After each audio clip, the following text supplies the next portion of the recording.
अब जयपुर से एक बड़ी खबर आ रही है। राजस्थान में फिर से ना हो जाए कहीं बड़ा हादसा।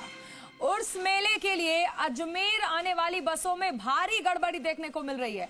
बसों की छत पर 3 से 4 फीट ऊंचाई तक भरा हुआ है लगेज। लगेज में कई सवारियां लेकर आ रही हैं गैस सिलेंडर। उत्तर प्रदेश और बिहार से पहुंच रही हैं जायरीनों की बसें।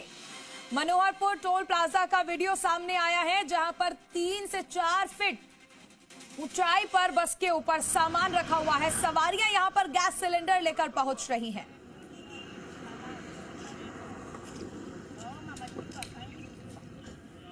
एक्सक्लूसिव तस्वीरें आपको दिखाई जा रही हैं।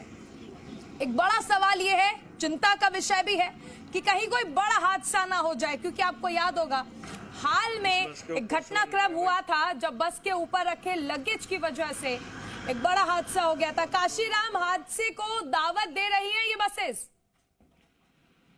जी बिल्कुल चारों, देखिए जो जिस तरह से ये बसें निकल रही हैं और इनकी छत पर जो लगेज लदा हुआ है वो बहुत ज्यादा है। 2 से 3 फुट ऊंचाई में लगेज लदा हुआ है और उसके चलते सबसे ज्यादा हादसे की आशंका बनी हुई है। बड़ी बात यह है कि इन बसों की छतों पर गैस सिलेंडर भी लदे हुए हैं और इन गैस सिलेंडरों के लदे होने के चलते हादसे की आशंका बढ़ जाती है, क्योंकि पिछले दिनों ही मनोहरपुर में इसी तरह का मामला सामने आया था, जब यहाँ एक बस जो गुजर रही थी हाई टेंशन लाइन की चपेट में आने की वजह से, और चूंकि बस की छत पर सिलेंडर लदे हुए थे उस वजह से बड़ा हादसा हुआ था और उसमें आग लग गई थी। तो इस तरह की घटना कहीं फिर से न हो जाए और इस तरह की आशंका बनी हुई है।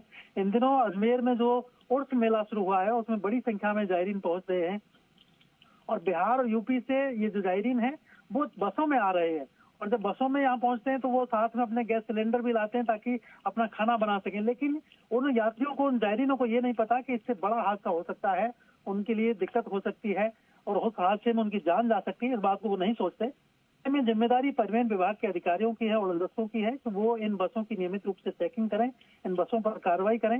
लेकिन आज अगर हम क्योंकि बाद में हम अक्सर ये देखते हैं कि कार्रवाई के नाम पर सिर्फ कमेटी गठित कर दी जाती है, ये फॉर्मेलिटीज की जाती है, लेकिन जरूरी ये है कि हादसा होने से पहले ही उसे रोकने की कोशिशें की जाए। बहुत शुक्रिया इस तमाम जानकारी के लिए।